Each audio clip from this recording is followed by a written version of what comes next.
Hello YouTube, it is Toy Adventures here again with another figure review. Today we have a brand new figure to review.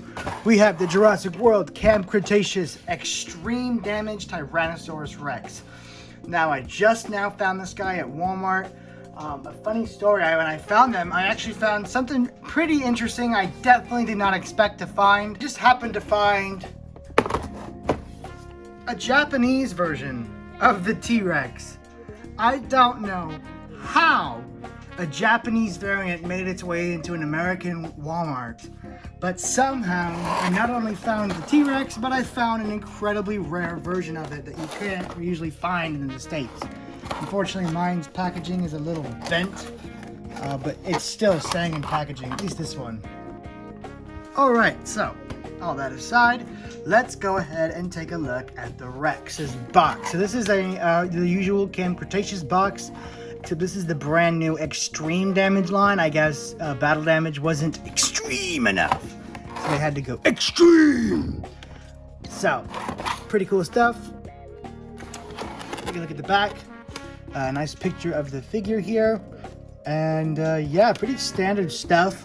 So let's just go ahead and get it out of the packaging. Before we do that, just a couple announcements. If you guys want to skip this, go ahead, but this is just announcements for future videos. Next toy movie, I think, is going to be Godzilla. Whether it's going to be Godzilla vs. Kong, I don't know. It's just going to be a Godzilla movie. Haven't decided yet, but we are building the set. Super excited. It may take a bit because, you know, we're putting a lot of detail into this, and we want it to look really good. So do expect Godzilla movies coming. They are going to be pretty damn awesome, and I can't wait to show you guys my vision for it. Other than that, it's pretty much just going to be reviews. I do have the Camp Cretaceous Plesiosaurus and Monolophosaurus to review as well after this one. So expect that in the next coming days. I don't know when the toy movie is going to be out. I just needed to make sure I got a video out to address you guys. And, of course, to cover this new awesome T-Rex toy. So let's get to that. So, here we have the Rex out of the packaging. Now, obviously, this one is based off of the Extreme Chompin mold, but it's not the Extreme Chompin. In fact, this one is quite different. And I'm going to go ahead and say it right now. This is probably my second favorite of Mattel's Rex's toys. Now, I know that's a big claim to make. My first is still the Epic Roaring. That one's sculpt is unbeatable, at least as of now. But this one is amazing in its own right. First of all, the paint scheme. It's again another Rexy, or I guess you could just say this is a female. I actually think this looks a little bit more like the Lost World Doe. So this might be our first Doe figure. You can kind of consider it that because the color is going to match up with that one a little more than Rexy. But other than that, obviously the new feature is this extreme damage. So as you can see, there are like rips right here in the side of the dinosaur. This is probably the biggest visual downside to it for us more serious collectors and aren't interested in the gimmick toys. But it's kind of, it's forgivable since it has a mode where it's not damaged. Like you can see right here, it just looks like weird scratch marks that maybe have healed.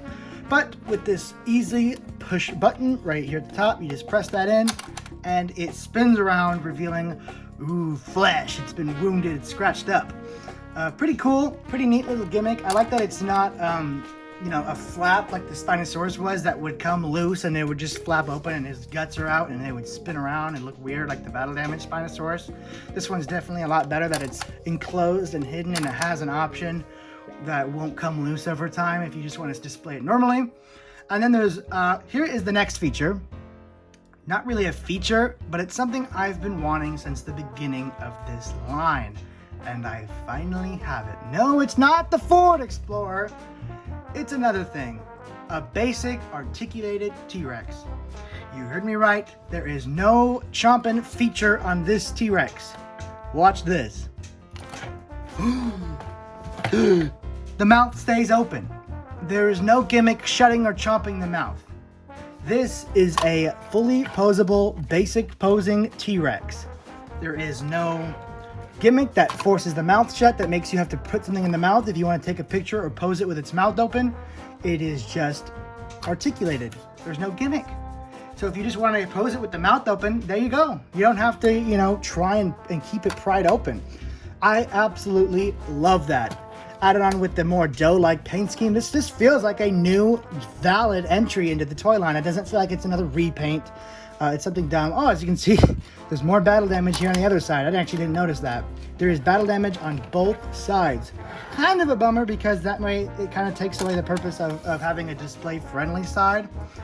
But like I said, this does a good enough job of hiding it. I'm sure, you know, for those talented customizers, they can easily plug that up with epoxy. But for the rest of us, it looks good. It doesn't look horrible. Certainly not super distracting. So I will, you know, be fine with it. For others, it might be a deal breaker, but not for me, because at least on this side, it's so small, you can hardly notice it, and you probably won't notice it from afar. So yeah, taking a look at the color scheme here, you have a nice brown going on with a really nice patterned, darker brown going around the top. Of course, it does not continue at the tail. It stops about right here. Sadly, it doesn't even go onto the head. So again, it's just another body decal going throughout the top of the spine here.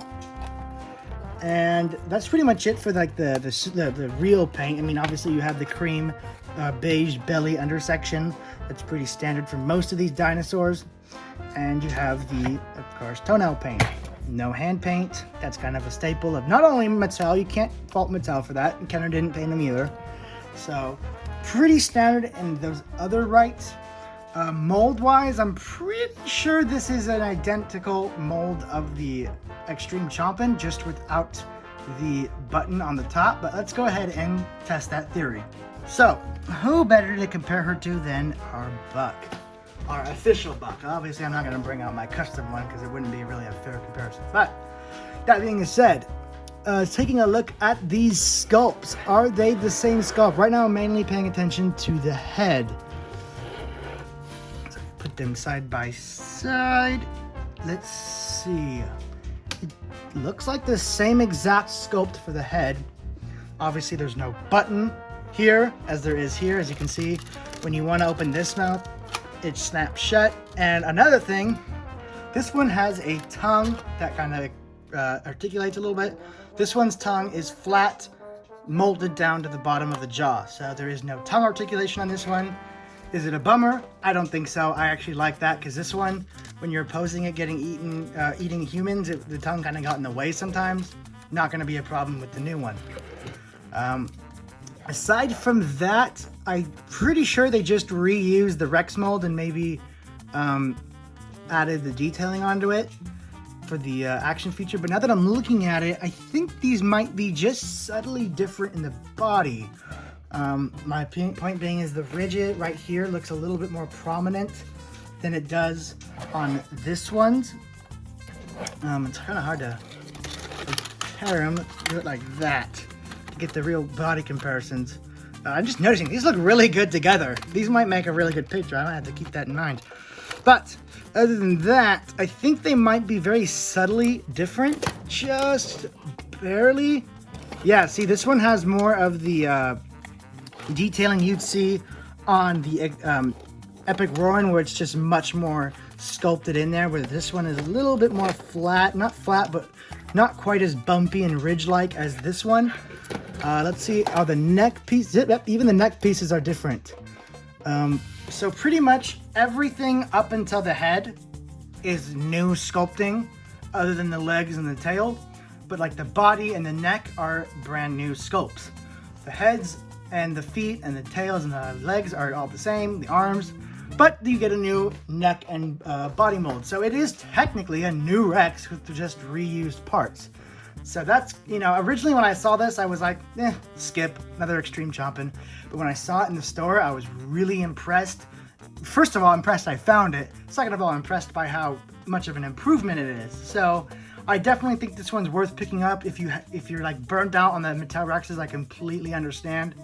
I am too, but I think this one might be a worthy addition just on the merits that it's articulated and you don't have to, you know, slave over to get the mouth just to stay open.